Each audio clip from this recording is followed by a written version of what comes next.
got me back into writing code for because I've kind of gone back and forth on if I'm involved or not, and that kind of helped me get more interested, and it was fun to play with. And thinking back, there's probably times where it helped save hours of effort, and there's probably times it lost hours of effort because it led me down this path or that path, and it was completely wrong. So it kind of went both ways. Was that in Claude or was that someone else? ChatGPT. Okay. Yep. Yeah. So up until about a month ago, that was predominantly what everybody at the company was using was ChatGPT. So.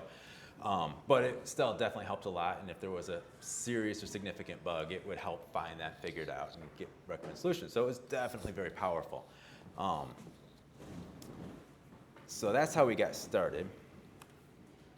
Okay, I'm doing something here.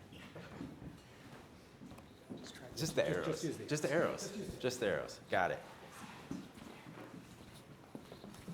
All right, so then about 2-3 weeks ago, that's how new this is for us, shifted to Claude Code and started playing around with that, and it was the very first prompt I put in there that just, made me realize really quick, yeah, this is a new world that we're embarking, and I realized I was probably way too many months behind the scene as far as getting involved with this, and so is everybody within the company.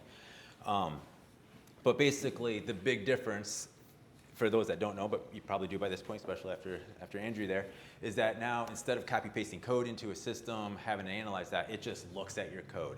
And the software, been doing this for 27 years, so we have a lot of code. And I did a line count because I was kind of curious. 780,000 lines of code in our platform right now. That's code that we've written and maintained. And there's another 500 and so thousand lines of code that is from other libraries and stuff that we incorporate into our products. So it's going through well over 1 million lines of code every time I ask it a question or wanted to do stuff. So it's a big task for it to do that, but. So take us through the ChatGPT, like how were you using ChatGPT before?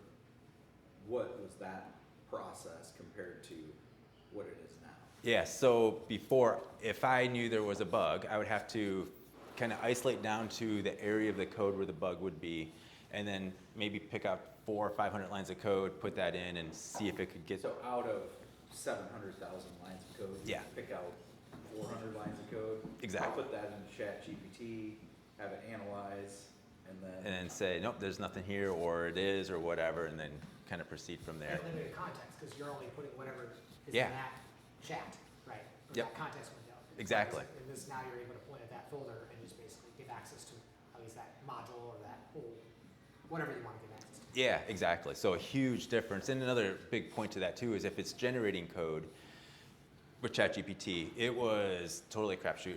It was going to be this style or that style or that style. And so sometimes I'd have to keep reiterating to get it to look like something that I could actually, not confidently, but somewhat, submit to the team to review because it was just completely hit or miss. So that was the ChatGPT.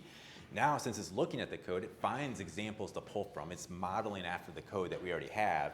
So if it's at least somewhat modern code that it's looking at, it's going to do a reasonably good job. It's going to follow the same structure, naming conventions, things like that. So significant difference in how that works out.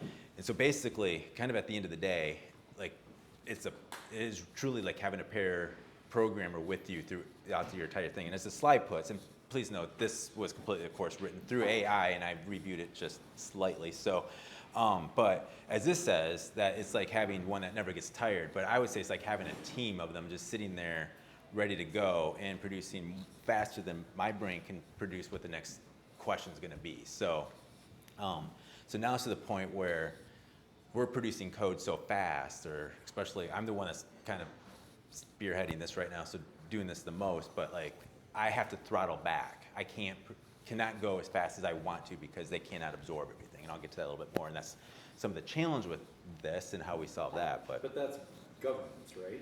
Yeah, absolutely. That's where humans have to actually look at it. Because we do have to look at what industries you guys are in. Exactly. Yeah.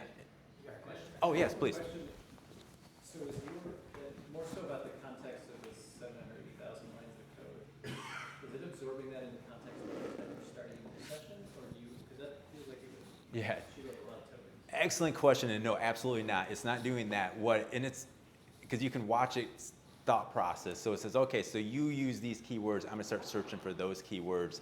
and you can kind of see it bounce around through different files and says, okay, I'm looking through lines 500 through 700 in this file. Now I'm looking through this, and now I need to access this other directory. And so can I access this other directory? Because we have a lot of supporting files that the platform needs in order to operate. So it starts figuring out through there, and then it starts narrowing down, just like a human would do. I mean, it's phenomenal to sit there and watch it. Do you have any sort of like, guide map or roadmap or architecture like that it can start with to know where to go look for stuff so that it's not hunting as much? Not officially, so it has all the project files and such, and hopefully most of the stuff is named well enough that it can find it pretty quick. If I know where it needs to go, I will point in that direction, but there was a couple of cases where I didn't necessarily know, and I just took, like one example, took the user story right out of our backlog, copy pasted it, put it in there, it figured out what to do, it changed the code, I reviewed it, I submitted it, and it got reviewed and submitted and merged into the branch without one person changing the line. And it was wild. That would have taken me hours probably. Worst case, or best case 4 hours probably a day to have done that, and I'd probably spent 5 minutes. So the output is insane compared to what we were doing. And again, I thought we were doing something pretty remarkable when we were able to start using ChatGPT. But like, yeah, please. Oh, I was gonna say, like, when you're dealing with Claude or any other command line tool, you can have it generate, like, if you're going into a new project, you can run an init command to initialize, and it'll create an agents file, what they call it. Claude calls it Claude, but it's a markdown file, like I talked about before, so it will review the code base, and it'll kind of create its own little map of what it is.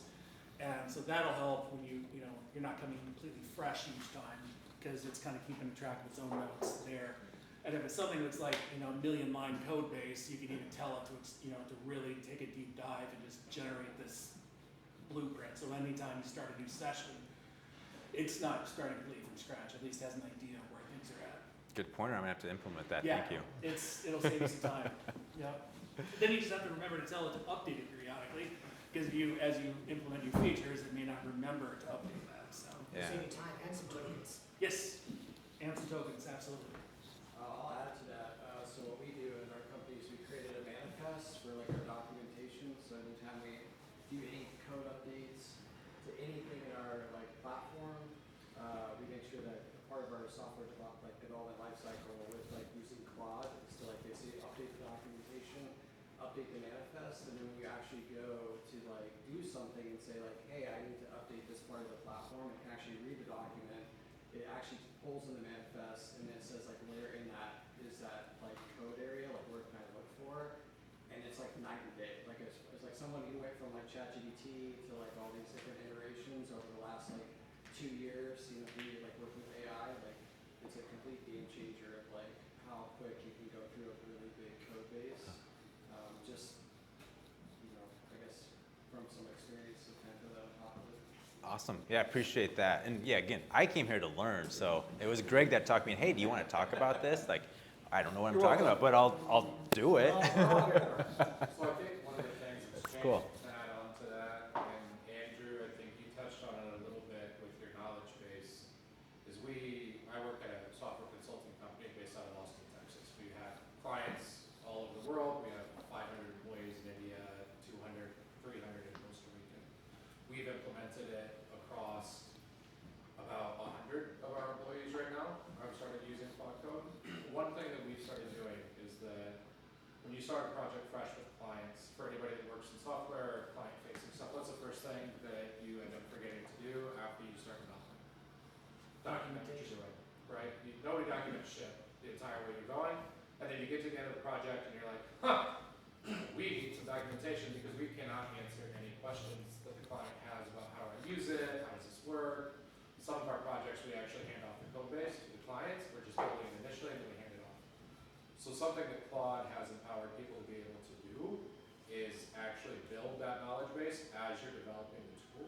So if you start using sections and semantically searchable context from the beginning of the project, I'll give you an example of a side project I'm doing.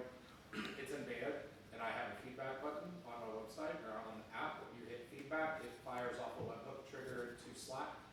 Slack then has a integration with Linear, is what I'm using, which is just the system,